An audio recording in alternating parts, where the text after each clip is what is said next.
Une visibilité réduite à moins de 600 mètres, un temps sec et poussiéreux, l'Harmattan est à nouveau dans la capitale économique ivoirienne avec une intensité inhabituelle. Impossible pour les conducteurs de véhicules d'aller au-delà des 70 km/h, impossible non plus de distinguer même les tours administratives du plateau. Selon le service météorologique de la Société d'exploitation et de développement aéroportuaire, aéronautique et météorologique, cette situation est le fait d'un important soulèvement de poussière dans la zone sahélienne du Tchad. Il y a eu des accélérations des vents sur les régions sahéliennes et ces poussières ont été soulevées. Et par la suite, elles ont été convoyées sur les pays du Golfe de Guinée, en l'occurrence aussi la Côte d'Ivoire. Une situation qui inquiète les experts en changement climatique à l'heure où l'Europe est sous la barre des 7 degrés depuis près d'une semaine. Selon Cédric Lambardo, expert en environnement, cette intensité de l'Harmattan sur le littoral ivoirien va au-delà du continent africain. Le déplacement de la Terre éloigne le pôle nord du soleil, d'où un refroidissement beaucoup plus intense. C'est ce grand froid qui descend sur l'Europe et une partie de l'Afrique du Nord, où on peut constater depuis quelques jours de la neige en Algérie et au Maroc. Le fait que nous soyons en saison d'Harmattan, ça c'est normal. Mais le fait que ça arrive au bord de l'océan, parce que là on est à Bassam, et vous voyez à quel point l'Harmattan est important, c'est quelque chose qui est plutôt exceptionnel.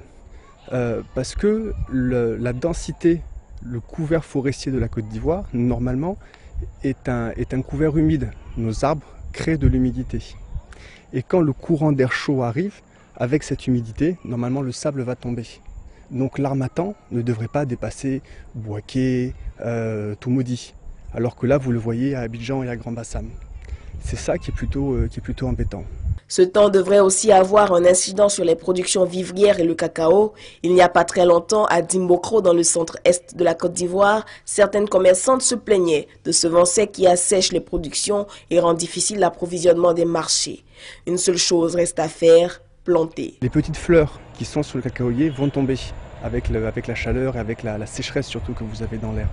Donc ça, c'est quelque chose qui va impacter le début de la saison agricole du cacao et donc qui va apporter un retard dans les rendements du cacaoyer.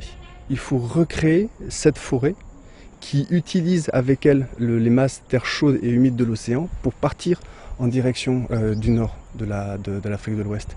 72% des forêts ivoiriennes ont été détruites pour la production du café, du cacao et de l'EVA, soit 13 millions d'hectares de forêt.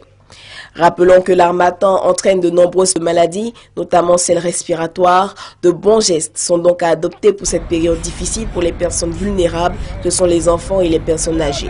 La meilleure façon de se protéger est d'adopter une stratégie de prévention, se tenir au chaud, boire beaucoup d'eau, se laver les mains fréquemment, en un mot, adopter un mode de vie sain. La météo, elle prévoit que le ciel devrait se découvrir d'ici la fin de semaine avec une visibilité améliorée.